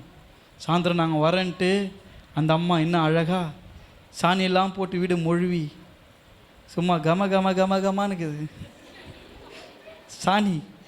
உள்ளே போய் நாங்கள் உள்ளே போகிறோம், நாங்கள் வரேன்ட்டு அந்த அம்மா என்ன பண்ணிக்கிறாங்க, சாணி மொழி வைக்கிறாங்க. அவங்க முழு நேரம் போய் நாங்கள் நின்றுட்டோம். அந்த முழுன கையில் துணியோடு பார்த்த உடனே சோத்துறையான்னாங்க, ஒழுவி நிற்குது, தோத்துறையம்மா அப்படின்னு சொன்னேன். ஐயோ எனக்கு கையும் ஓடலையே காலும் ஓடலையே, கை கொடுத்துட்டு வராங்க. பாட்டி கை கழுவின்னு வாங்க பாட்டி, நாங்கள் வெயிட் பண்ணுறோம். அப்புறம் போட்டு ஒதுட்டு கை கழுவிட்டு வந்துட்டு உள்ளே கூட்டின்னு போனால் சாக்ஸு வேறு நான் போட்டுனுக்கிறேன். அது மொழி வந்து காயவே இல்லை, ஏன்னா ஆயா வீட்டில் ஃபேனே இல்லை, காயவே இல்லை. சரி பாட்டி காயிறு வரைக்கும் வெளியே உட்காந்து, நீ வேற கம்முன்னு இரு, சூடு ஆறிட போகுது. செஞ்சு வச்சுட்டுக்கிறாங்க அந்த அம்மா, செஞ்சுட்டு தான் மொழிவினுக்கிறாங்க. சரி அப்படின்ட்டு அந்த ஈரமாக்குற சாணியிலே ஒரு பாயை ஒன்று போட்டு உட்காருங்கன்ட்டு உட்கார வச்சிட்டாங்க. ஒரு பக்கம் இது மணக்குது, ஒரு பக்கம் இது மணக்குது. அந்த அம்மா கொடுத்த சாப்பாடு எனக்கு அவங்க சொன்னாங்க, வித்தியாசமாக சொன்னாங்க. என்னென்னா, நீங்கள் மெட்ராஸ்லேருந்து வரீங்கன்னு தான் உங்களுக்கு வந்து ஒரு ஸ்பெஷலாக பண்ணிக்கிறேன்னாங்க. என்னத்தை ஸ்பெஷலாக பண்ணிக்க தெரியல, பிரியாணி எதுனா பண்ணிக்கிறியா? இல்லை, இது வந்து எல்லாம் சாப்பிட்றாங்களே, பட்டணத்தில் சாப்பிடுவாங்க அந்த சாப்பாடுன்னுச்சு. இது என்ன சர்ப்ரைஸ் பண்ணுகிறேன் இந்த ஆயா. என்ன சாப்பாடுன்னு பார்த்தா நூடுல்ஸ் செஞ்சுக்கிறேன். இந்த வயசுல எதுக்கு நூடுல்ஸ்? எனக்கு சேமியாவே பிடிக்காது, பிடிக்காது செஞ்சுட்டு சாப்பிடு ஒரே தொல்லை. சரி நம்ம சாப்பிட வரேன்னு சொல்லிட்டோம் ஆயா கிட்ட. ஆயா வருத்தப்படுமே, ஆயாக்காக சரி பாட்டி கொடு நாங்கள் சாப்பிட்றோன்ட்டு 2 பேரும் உக்காந்தோம். தட்டு நிறைய போட்டுன்னு வந்தாங்க, பச்சை கலரில் இருக்குதுங்க. அது சாணியெல்லாம் மொழிக்கிறாங்க, யோசிச்சு பாருங்க. சேமியா நூடுல்ஸு கொடுத்தாங்க, பச்சை கலரில் இருக்குது. சாப்பிட்ட உடனே வாயில் வச்ச உடனே அவ்வளோ பச்சை மிளகா போட்டு தாளித்து வச்சுட்டுக்கிற ஆயா. கத்திரிக்காய் கடைஞ்சல் பார்த்துக்கிறீங்களா? அதில் கத்திரிக்காய் போட்டு கடைஞ்சாங்கன்னா கத்திரிக்காய் இருக்கிறது தெரியாது, கத்திரிக்காய் விதைங்க இருக்குது தெரியும். அந்த மாதிரி பச்சை மிளகா இருக்கிற விதையெல்லாம் அதில் இருக்குது. இந்த ஆயா போட்டு தாளிச்சிச்சா இல்லை ஃப்ரைட் ரைஸ் போடுற மாதிரி போடுறன்ட்டு எதனா போட்டு குத்தி விட்டுச்சா தெரில, வெறும் பச்சை மிளகா வாசனை தட்டில் போட்டு சாப்பிடுங்க அப்படின்னாங்க. 2 வாய் தாங்க வச்சோம். அவனும் அழுகுறான், நானும் அழுகுறேன். பாட்டிக்கு ஒரே சந்தோஷம். அவங்களுக்கு என்ன நினச்சிருக்கிறாங்க, நாங்கள் ரொம்ப ஆனந்தமாக இருக்கிறோம் அதனால் அழுகுறோன்னு நினச்சிச்சு. என்னப்பா வீட்டு ஞாபகம் வந்துச்சு அவனுக்கு, ஆயா செஞ்சதை பார்த்துன்னு கேட்சி. நான் சொன்னேன், ஆமாயா ஆமாம் அப்படின்ட்டு. எதுவுமே நான் நாங்கள் 2 பேரும் குறையே சொல்லைங்க. மீதி வைக்காமல் சாப்பிட்ணுன்னு நினச்சி பாருங்கள், அங்கே தான் வயிறு கலக்க ஆரம்பிச்சிச்சு. மீதி வைக்காமல் சாப்பிட்டு போங்க ஏப்பா அப்படின்ச்சு. நான் சொன்னேன், நீ கொஞ்சம் சாப்பிட்டு பாருயான்னு. அப்போ கூட அதுக்கு புரியல. நீ கொஞ்சம் சாப்பிட்டு பாருமான்னு. ஐயோ உங்களுக்காக செஞ்சது, நீங்கள் 2 பேரும் சாப்பிட்டு காலி பண்ணிட்டு போங்கன்னுச்சு. உனக்கு பாட்டி நம்பர், எனக்கு கூழ் இருக்குதுன்னுச்சு. அட பாவி பாவி பாட்டி, அந்த கூழே குடிச்சிருந்தா அழகாக குடிச்சிட்டு போயிருப்பேன். பட்டணத்தில் சாப்பாடு ஃப்ரைட் ரைஸ் போடுற மாதிரி நூடுல்ஸ் சேரன்ட்டு வெறும் பச்சை மிளகா போட்டு கிண்டி வச்சுட்டுக்குது. சாப்பிட்ட உடனே வயிறு எரிச்சல், வாய் எரிச்சல், கை எரியுது, வாயெல்லாம் எரியுதுங்க எனக்கு. அப்படி ஒரு எரிச்சல். கூட வந்த சகோதரருக்கு 2 நாளாக லூஸ் மோஷனுங்க. உண்மையாக ஏதோ கல்லுடைய கிருபை பொழுகுது எனக்கு. ஒரு வயிற்றுச்சலோடு நின்றுச்சு எனக்கு, நெஞ்செல்லாம் எரியுது. பாஸ்டரு என்னப்பா தம்பி 10 முறை போயின்னுக்கிறாருன்னு. பாஸ்டர் அப்புறம் சொல்கிறேன் பாஸ்டர், ஆயா வீட்டுக்கு போனோம், ஆயா கேர் பண்ணுறேன் வா வான்னு கூப்பிடுச்சு. சாப்பாடு போடுறேன், இப்படி போட்டாங்க பாஸ்டர். பாஸ்டர் போய் கேட்டார், ஏமா அந்த மாதிரி போட்டுக்கிறேன், இருக்கிறது குத்துறா சாப்பிட்டு போயிருப்பாங்களே. இல்லை கேர் பண்ணுறோன்ட்டு சில பேர் ஆர்வ கோளாறில் சாப்பாடு செஞ்சு அது மறக்க முடியாத சாப்பாடு. அதுதான் சொல்கிறேன், எங்களை கேர் பண்ணிக்கின கேரு கவனிப்பு அந்த மாதிரி எங்கே போனாலும் மறக்கவே முடியாது. அந்த பாட்டி தங்கமான பாட்டி, அருமையான பாட்டி. அது மீதி வைக்காமல் சாப்பிடுச்சு பாரு, அங்கே இருக்குது அந்த பாட்டி. நம்ம அந்த மாதிரி கவனிச்சு அனுப்புகிறோமா? ஆண்டவருடைய கவனிப்புன்றது தெரியுமா? என் வாழ்க்கையில், என் ஊழியத்தில் நான் மறக்க முடியாதபடிக்கு பல நன்மைகள், அற்புதங்கள் என்றைக்குமே என் வாழ்க்கையில் ஒரு அற்புதம் நடக்குன்னு நான் ஆண்டவர்கிட்ட வேண்டது கிடையாது. யோபு தன்னுடைய சிநேகிதருக்காக ஜெபிக்கும் போது என்னாச்சு? சிறையிருப்பு மாறுச்சு. ஆமேன். நமக்காக நீங்கள் வேண்டாதீங்க, என்றைக்குமே உங்களுக்காக நீங்கள் வேண்டாதீங்க. என்றைக்குமே மற்றவங்களுக்கு அற்புதம் நடக்கணும், அதிசயம் நடக்கணும், நீங்கள் ஜெபம் பண்ணும்போது ஆண்டவர் பயன்படுத்தணும். இப்படி நீங்கள் பழகிட்டீங்கன்னா உங்களுக்கான தேவைகள், உங்களுக்கான ஆசீர்வாதம் உங்களை கேர் பண்ணுறவங்கக்கிட்ட கொண்டு வந்து சேர்த்துருவார். அல்லேலூயா. வேறு யாரும் உங்களை நல்லா கவனிச்சிக்க முடியாது. இந்த உலகத்தில் உங்களை நல்லா கவனிக்கணும், யார் கவனிக்க முடியும்? ஆண்டவராக இயேசு மட்டும்தான் உங்களை கவனிக்க முடியும். யாத்திராகமம் 23ஆம் அதிகாரம் 25வது வசனத்தை நம்ம வாசிப்போம். சேவிக்க கடவீர்கள், அவர் உன் அப்பத்தையும் உன் தண்ணீரையும் ஆசீர்வதிப்பார், வியாதியை உன்னிலிருந்து விலக்குவேன். 26 கர்ப்பம் விழுகிறதும் மலடும் உன் தேசத்தில் இருப்பதில்லை, உன் ஆயுசு நாட்களை பூர்ணப்படுத்துவேன். அல்லேலூயா. வியாதிகளை உங்களிடத்திலிருந்து விலக்குவார். மலடு என்கிறதான காரியம் உங்களுடைய குடும்பத்தில் அல்ல, உங்கள் தேசத்தில் இருப்பதில்லை. கர்த்தர் அப்படிப்பட்ட நன்மைகளை செய்வார், உங்களுடைய ஆயுசு நாட்களை பூரணப்படுத்துவார். யாருன்னா உங்களுக்கு கேரண்டி கொடுக்க முடியுமா? 100 வயசு வரைக்கும் நான் வாழ வைப்பேன் யாரும் சொல்லுவாங்களா? பேருக்கு சொல்லுவாங்க. எப்போனா திடீர்னு ஃபோன், ஐயோ உனக்கு 100 ஆயுசு இப்போ தான் உன்னை நினச்சேன். ஆமாம், அவங்க சொன்ன உடனே அப்படியே 100 ஆயுசு உங்களுக்கு வந்து அப்படியே தலைமையில் அப்படியே ஆசீர்வாதம் இறங்குது பாரு. சொல்லுவாங்க, பார்த்துக்கிட்டீங்களா? நீங்கள் திடீர்னு அவன் நினச்ச மாதிரி ஃபோன் பண்ணிட்டீங்கன்னா 100 ஆயுசுங்க உங்களுக்கு. இப்போ தான் உங்களை பற்றி பேசிட்டு 100 ஆயுசு. ஆனால் ஆண்டவர் சொல்கிறார் பாருங்க, உன் ஆயுசு நாட்களை பூரணப்படுத்துவேன். பூரணமான ஆயுசு நாள்ன்றது எவ்வளோ சொல்லுங்கள் பார்க்கலாம். ஒரு வசனம் ஞாபகம் வரணும் உங்களுக்கு. 80 70 பலத்தின் மிகுதினால். உண்மையாக சொல்கிறேன், அதுக்கு உள்ள நம்ம மரணம் அணிஞ்சிடணும். ஆண்டவர்கிட்ட கேட்குறது அதுதான், ஆண்டவரே ஒன்று பிரசங்கம் பண்ணும்போது ரிட்டையர்மெண்ட் ஆகிறதுக்குள்ளேயும் போயிடணும். என்ன சொல்கிறதுனா ஆண்டவர்கிட்ட, ஆண்டவரே வாழ்க்கைன்றது அவ்வளோதான், அதுக்கு மேலே இருந்தால் என்ன தெரியுமா வருத்தமோ. இந்த ஜீவன் எடுக்கிற அதிகாரம் யார்கிட்ட இருக்குது? என்கிட்ட இருக்குது. 80 வயசுக்கு மேலே இருக்கக்கூடாது பாஸ்டர் சொல்லிட்டாரு. இன்றைக்கே போனவொன்னே ஒரு 4 முறம் கயிறு வாங்கி தொங்கிடுவேன். சிஸ்டர், அம்மா, பாட்டி அம்மா, ஐயா, தாத்தா, விபரீதமான முடிவு எடுத்துடாதீங்க. பாஸ்டரே சொல்லிட்டாரு, பெலத்தின் மிகுதினால் 80 வருத்தமும் சஞ்சலமும். அவர் சொல்கிற மாதிரி வருத்தமும் சஞ்சலம் தாங்குது. நம்ம போயிடலாம். அழைப்பின் சத்தம் கேட்டு ஆயத்தம் ஆகிடுவேன்னு ஆயத்தம் ஆகிடாதீங்க சிஸ்டர். அதுக்கு சொல்ல உன் ஆயுசு நாட்களை பூர்ணப்படுத்துகிறார். 70 வயசு பெலத்தின் மிகுதினால் 80 வயசுங்க. இதுக்கு மேலே என்ன வாழ்க்கையில் நம்ம வாழ்ந்துட்டு போகிறோம் இல்லை? 80 வயசு வரைக்கும். இப்போ இருக்கிற மரணத்தை நீங்கள் பார்த்தீங்கன்னா 92, 93 போயினுக்குது. இங்கே 23, 24, 25, 30க்குள்ளே எல்லாம் மடிஞ்சிட்டு இருக்குது. அக்கிரமும் அநியாயம்.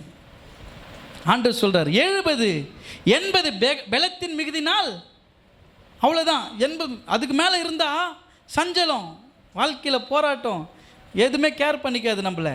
ஆண்டவர் உன்னை பலப்படுத்துவார். உனக்கு ஆண்டவர் சொல்கிறார் பாருங்க, உன் ஆயுசு நாட்களை பூர்ணப்படுத்துவேன். என்ன தெரியுமா?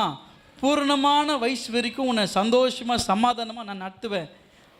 அதனுடைய அர்த்தம் நான் பார்த்தீங்கன்னா, நீ பூமியில் இருக்கிற வரைக்கும் உன்னை நான் பார்த்துக்கிறேன். வேறு யாரும் பார்த்துன்ற அவசியம் கிடையாது. மரத்தை வச்சது நான் தானே, நானே தண்ணி ஊற்றி நான் பார்த்துக்குவேன். அவருக்கு தெரியும் உங்களை பாதுகாக்கிறவர் யார் தான்? ஆண்டவர் தான். அதனால் சொல்கிறாரு, நம்முடைய வீட்டை கர்த்தர் கவனிக்கிறார். நம்ம குடும்பத்தை பாதுகாப்பார், நம்ம பெற்றோரை பாதுகாப்பார், குழந்தைங்களை பாதுகாப்பார். அது யாருக்கு கர்த்தர் அப்படிப்பட்ட பாதுகாப்பு கொடுக்குறாருன்னா, நம்ம 2ஆம் வேத பாடம் வாசி மத்திய 6ஆம் அதிகாரம் 33வது வசனத்தில், முதலாவது ராஜ்யத்தையும் அப்படி நீதியும் தேடுங்கள். உங்கள் வாழ்க்கையில் கர்த்தர் வீடு கட்டுவார். கர்த்தர் என்ன பண்ணுவார்? உங்களை பாதுகாப்பார். கர்த்தர் உங்களுக்கு என்ன பண்ணுவார்? உங்களை கவனிப்பார். உண்மைதான். யாருக்கு பண்ணுவார்? முதலாவது ஆண்டவரை தேடினாங்க. ஃபஸ்ட்டு முக்கியத்துவம் யாரை கொடுக்கணும்? ஆண்டவர் கொடுக்கணும். ஃபஸ்ட்டு ஆண்டவரை தேடணும். எந்த வேலையாக இருந்தாலும் முதல்ல ஆண்டவரை தேடு. எந்த வேலையாக இருந்தாலும் ஜெபம் பண்ணு. ஆண்டவரை தேடாம முதல்ல 1ஆம் தேதி சபை நடக்குதா, 1ஆம் தேதி ப்ரெசன்ட் ஆகு. ஃபஸ்ட்டு ஒரு மாதத்தின் துவக்கத்தை 1ஆம் தேதி அவருடைய சமூகத்தில் துவங்கணும்னு நினை. அந்த மாதம் முழுவதும் கர்த்தர் எப்படி நடத்துகிறா இருப்பார். நீ கர்த்தருக்கு முதலிடத்தை கொடு. மனுஷனுக்கல்ல, வேலைக்கல்ல, பணத்துக்கல்ல, பொருளுக்கல்ல, ஆஸ்திக்கல்ல. அதன் பின்னாடி ஓடிக்கொண்டிருந்தா கடைசி வரைக்கும் சஞ்சலமோ வருத்தமோ தான், பாரம் தான் உங்களுக்கு மிஞ்சும். ஆனால் முதலாவது தேவனுடைய ராஜ்யத்தையும் அப்படி நீதியை நீங்கள் தேடும் பொழுது இவைகளெல்லாம் உங்களுக்கு கூட கொடுக்கப்படுகிற ஆசீர்வாதம். அப்போ மெயினான ஆசீர்வாதத்தை கர்த்தர் வச்சிருக்கிறார். கூட கொடுக்கறது தான் இதுதான் கூட கொடுக்கறது. ஆனால் மெயினான ஆசீர்வாதத்தை கர்த்தர் உங்களுக்கு வச்சிருக்கிறார். அதனால் முதலாவது இடத்தை கர்த்தருக்கு கொடுங்க. தம்பி பக்கத்தில் கை குத்து சொல்லுங்கள், எல்லாம் சொல்லுங்கள். முதலாவது இடத்தை ஆண்டவருக்கு கொடுங்க. முதலாவது ஆண்டவரை தேடுங்க. அப்புறம் உங்கள் காரியத்தை பார்க்கலாம். தம்பி கரெக்ட் தானே? முதலாவது தேவனுடைய ராஜ்யத்தை நீதி தேடுங்க. அவருக்காக பிரயாசப்படுங்க. அவருக்கு ஏதாவது செய்யணும், அவருக்காக ஓடுங்க. அப்படி ஆலயத்தை தேடுங்க. ஆண்டருடைய, அதாவது என் வீட்டில் 1000 நாள் தங்கி இருக்கிறதை பார்க்கிலும் அப்படியே ஆலயத்தின் பிரகாரம் வாசல் ஓரத்தில் உட்கார்ந்தது நான் பாக்கின்னு நினைக்கிறேன். அதனால தான் எப்போ வந்தீங்களும் நான் ஓரத்தில் உட்காந்து இருப்பேன். நான் பார்த்துக்கிறீங்களா? எனக்கு ரொம்ப இஷ்டங்க. அதில் இந்த கோயில் மேலே, இந்த கோயிலாண்டு நான் அந்த கொடிக்கம்பத்தாண்டே உட்காந்து கோயிலை பார்த்துட்டு இருப்பேன். நான் அது இன்னும் ஒரு ஒரு ஒரு ஒரு சந்தோஷம், ஒரு மன நிம்மதி எனக்கு உண்டு. ஆலயத்தின் பிரகாரங்களில் இந்த ஓரத்தில் எங்கன்னா உட்காந்து அப்படி ஜெபம் பண்ணியிருந்தனா கூட அது ஒரு புண்ணியம். உன் வாழ்க்கையில் எங்கெங்கேயோ போய் உக்காந்துக்கிறியே, தனியாக போய் உக்காடுற, ஊடாக போய் உக்காந்து டீ போட்டு குடிச்சிட்டு பேசின்னு இருக்கிற, ஒரு 10 நிமிஷம் அந்த கோயிலாண்ட வந்து வாசலில் உக்காந்துட்டு போ. ஒரு அம்மா இதோ அந்த மல்லிகமாகுத தினமும் வந்து அட்டண்டன்ஸ் போடுங்க. சொல்லப்போனால் தினமும் என் உயிரை எடுக்கும். ஆலயத்தின் வாசலை மெரிக்காமல் போ. ஆனால் என் மேலே கோவம் இருந்துச்சுன்னா திரும்பி பார்க்காம போவோம். அப்படிப்பட்ட குணம் அதில் உண்டு. ஆனால் என் மேலே கோவம் இல்லைன்னா சர்ச்சுக்குள்ளே வராமல் போகாது. ஒரு அரை மணி நேரமாவது உக்காந்துட்டு போவோம். சும்மா கோயிலுக்குள்ளே வந்து உக்காந்துட்டு போகணும். அவங்களுக்கு என்னமோ வேலைக்கு போகும்போது வரும்போது அப்படியே ஆலயத்தில் வந்து உக்காந்து அப்படி அதுதான் முதலாவது தேவனுடைய ராஜ்யத்தை தேடுங்க. அது என்னென்னமோ நான் இப்படியே பார்த்துருக்குறேன். அப்படி பேசிக்கின்னு கத்திக்கின்னு ரோடெல்லாம் கத்தின்னு போவோம். இன்றைக்கி கத்துறது வாய்க்கு ஒரு பூட்டை போட்டார் பாருங்க. கோயிலில் வந்து அமைதியாக உக்காந்து அமைதியாக ஆராதனை பண்ணிட்டு இல்லை ஒரு பாக்கியம் தானே. உடனே குணாதிசையெல்லாம் மாறிடுது எல்லாருக்கும். எவ்வளோ நாள் ரசிக்கப்பட்டவங்களை இன்னும் குணம் மாறாமல் இருக்கிறோம். எப்போ ஒரு சில நேரத்தில் சுயரூபம் வெளிப்படும், அவ்வளோதான். மற்றபடி அவங்க எவ்வளோ மாற்றத்தை கத்தர் கூத்து உக்கார வச்சுக்கிறாரு பார்த்துங்க. அப்படியே தெருவோரத்தில் கத்தின்னு போயிருந்த ஆள் கோயில் அமைதியாக உக்காந்துன்னு அப்படியே வார்த்தை கேட்டுன்னு ஒரு நாள் தூக்கிட்டுக்கிறாங்க. நல்ல ஒரு அன்பான மல்லிகை அம்மா. அது கோயில் வாசல்லே உக்காந்துருக்கோம். நீங்கள் எப்போ வேணால் பாருங்கள், அவங்கக்கிட்ட நான் உட்காந்து பேசிகிட்டு இருப்பேன். தினமும் வரும், தினமும் விசாரிக்க, தினமும் பேசிட்டு போவோம். கோயில்ன்றது, சபைன்றது, ஊழியன்றது அவருடைய ஆலயத்தில் பிரகாரங்களில் நம்ம இருக்கணும். சரிங்களா? முதலாவது தேவனுடைய ராஜ்யத்தையும் அவருடைய நீதியை தேடுங்க. இந்த உலகத்தில் வேறு எதுனா தேடி ஓடின்னு இருக்கிறீங்களா? எவ்வளோ நாளைக்கு உன் சரீரத்தில் ரத்தம் சுண்டுற வரைக்கும் தான் ஓடி உழைக்க முடியும். அம்மா ஐயா, வருமானம் நின்று போச்சுன்னா யாரும் மதிக்க மாட்டாங்க. ஆமாவா? பணம் இருக்குது, பென்ஷன் இருக்குது, மதிப்பு மரியாதை உண்டு, எல்லாம் நின்றுச்சுன்னு வச்சுங்களேன். ஒருத்தர் என்கிட்ட வந்து சொன்னாங்க, அந்த அம்மா நல்லா இருந்தாங்க, நல்லா சம்பாதிக்கிற அம்மா, ஐயா கர்த்தருடைய சித்தத்துக்கு ஒப்பு கொடுத்துருங்க ஐயா, ஆண்டவர் எத்துக்குனா கூட நல்லாயிருக்கும். மனசில் நினச்சிக்கினேன், உன்னை எத்துக்குனா கூட நல்லாயிருக்கும் போலுக்குது. இல்லை எவ்வளோ அம்மா எவ்வளோ உன்னை பார்த்துருக்கோம், தாளாட்டி சீராட்டி உன்னை எப்படிலாம் உன்னை காப்பாற்றி உன்னை சோறு போட்டு வழி நடத்திருக்கோம். அந்த அம்மா சொல்லுது, ஆண்டவர் எத்துக்கணும் ஜோம் பண்ணுங்க. எந்த பாஸ்டர்னா போயிட்டு ஆண்டவரே இந்த அம்மாவை நீங்கள் எடுத்துக்கொள்ளுங்கப்பான்னு நானும் அந்த மாதிரி ஜோம் பண்ண, நான் காப்பாற்றுங்க ஆண்டவரே தான் பண்ண முடியுமே. நான் தேவ சித்தத்துக்கெல்லாம் நான் அப்படிலாம் எத்துக்கணும், என்னத்தை எத்துக்கிறது, யார் எடுக்க முடியும்? அப்புறம் இவர் தான் ஜோம் பண்ணி, அப்புறம் எங்கே யார் இருந்தாலும் அந்த பாஸ்டர் கூட்டின்னு போனால் ஒரே ஜபம் அழகாக வந்து ஜோம் பண்ணார். கட்டு முடிஞ்சிச்சு பாரு. டாக்டருங்க போகிறான்னாங்க, நாங்கள் போகிறாருனோம். ஐயா வந்தார், ஒரே ஜோம் பண்ணி அழகாக முடிச்சிட்டா இருப்பாருன்ற மாதிரி ஆகிடும். நான் நம்ம ஜோம் பண்ணால் இழுத்துனுக்கு ஒரு கண்ணு திறந்துக்கும். ஆமாவா இல்லையா? அதுதான் ஊழியம், அதுதான் கர்த்தருடைய மகிமை. கர்த்தருடைய சித்தத்துக்கு நான் யாரையும் ஒப்பு கொடுக்க முடியாது. ஆண்டவரே நம்ம பலப்படுத்துங்க, இவ்வளோ காலம் வச்சுருந்தீங்க, உம்முடைய சித்தம் அவங்கள பூரணமாக நீங்கள் வச்சுருக்கிறீங்க, அவங்கள பலப்படுத்துங்க தான் ஜோம் பண்ண கடைசி வரைக்கும். யாராக இருந்தாலுமே என் மனசார ஆண்டவரே உங்களை எத்துங்க நான் யாருங்க அப்படி சொல்ல முடியுமா? உங்களை எப்படிலாம் பார்த்துருப்பாங்க. யாருக்குமே நீங்கள் என்ன பண்ணக்கூடாது. இன்றைக்கி நீங்கள் நினச்சிங்க, நீங்கள் யாருக்காவது அப்படி சொன்னீங்கன்னா, நீங்கள் ஒரு முறை கட்டில் கடை ஆகும் பொழுது உங்கள் காது பட உங்களுக்கு அது மாதிரி யாராவது சொல்லுவாங்க. நம்ம எதை விதைக்கிறோமோ அதை தான் அறுப்போம். யாருக்கும் அப்படி சொல்லாதீங்க. இருக்கிற வரைக்கும் போராடுங்க, பார்த்துக்குங்க, ஒன்றும் பிரச்சனை இல்லை. என்ன ஆகிட போகுது? இவ்வளோ காலம் பார்த்துட்டீங்களே, 90, 80, 70 வரைக்கும் நீங்கள் பாதுகாத்தீங்கல்ல, இவ்வளோ நாளாக நடத்துனீங்கல்ல, இன்னும் கொஞ்ச நாள் எவ்வளோ நாள் இருக்க போகிறாங்க, எவ்வளோ வருஷம் இருக்க போகிறாங்க, பார்த்துக்குங்க. அவ்வளோதான். கர்த்தர் அவங்களுக்கு பலம் கொடுக்குற வரைக்கும் அவங்க இருக்க போகிறாங்க. அப்புறம் நீங்களே இருங்கன்னா கூட அவங்க இருக்க போகிறது கிடையாது. அதனால எனக்கு ஃப்ரெண்டுலாம் யாருன்னு பார்த்தீங்கன்னா ஆயாங்க தான். ஆயா தாத்தா கிட்ட நல்லா பேசுவேன். ஏன்னா கர்த்தரை சீக்கிரமாக சந்திக்க போகிறாங்க. அவங்கெல்லாம் நம்மளை பற்றி 4 வார்த்தை அவர்கிட்ட சொல்லுவாங்கள்ல. அவங்க ஆண்டவர் அவங்க வந்து எப்போ அவங்க நல்ல அன்பாக இருங்க, அவங்க ரொம்ப நேசிங்க, ரொம்ப அவங்களுக்கு நல்லது பண்ணுங்க. தாத்தா பாட்டி விட்டுறாதீங்க, அவங்கெல்லாம் குழந்தைங்க மாதிரி. ஆமாவா இல்லையா? ஆமாம் தானே? ஆமாம். தாத்தா பாட்டிலாம் குழந்தைங்களுக்கு வந்து குழந்தை மாதிரியே அந்த தாத்தா பாட்டினால குழந்தைங்களுக்கு தாத்தா பாட்டி மேலே பாசம் இருக்கும். ஆனால் அப்பா அம்மா அவங்க பெரியவங்கன்றதுனால அவங்களுக்கு தாத்தா பாட்டி மேலே என்ன இருக்காது, பாசம் இருக்காது. நீங்கள் எதை விதிக்கிறீங்களோ, நம்ம என்ன பண்ணுறோமோ நம்ம வாழ்க்கை அது சீக்கிரமாக நந்துடும். யாருக்கும் அப்படி நீங்கள் ஒப்பு கொடுத்து ஜெபம் பண்ணாதீங்க. கர்த்தர் உங்களை பாதுகாக்கிறார், அவர் உங்களை கவனிக்கிறாரு, அவர் உங்கள் வாழ்க்கையில் நல்லது பண்ணுவார். நீங்கள் பண்ணுறதுக்கெல்லாம் ஒரு பலன் உண்டு. அவருடைய ராஜ்யத்தோட நீதி தேடுங்க. இந்த உலகத்தில் இருக்கிற எல்லா ஆசீர்வாதமும் கர்த்தர் உங்களுக்கு கூட கொடுப்பார். அல்லேலூயா சொல்லுங்க. கர்த்தர் உங்களுக்கு வீடு கட்ட போகிறார். இல்லை 3 காரியங்கள் நம்மோடு பேசினேன். என்ன காரியம் சொன்னார்? கர்த்தர் வீடு கட்டுகிறார், வீட்டை காக்கிறார், அவர் கவனிக்கிறார். நீங்கள் நிர்வாகத்தை யார்கிட்ட கொடுக்கணும்?